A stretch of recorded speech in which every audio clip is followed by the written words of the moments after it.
Meaning of Hare Krishna.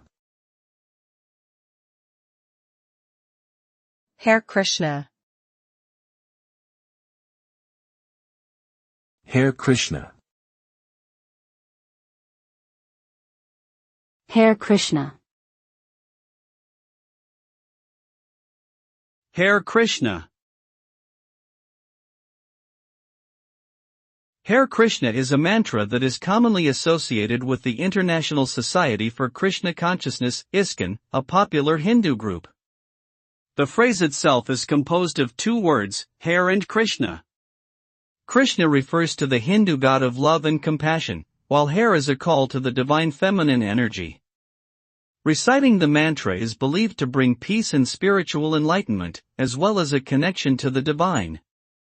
Many followers of ISKCON practice chanting the mantra as part of their daily spiritual practice.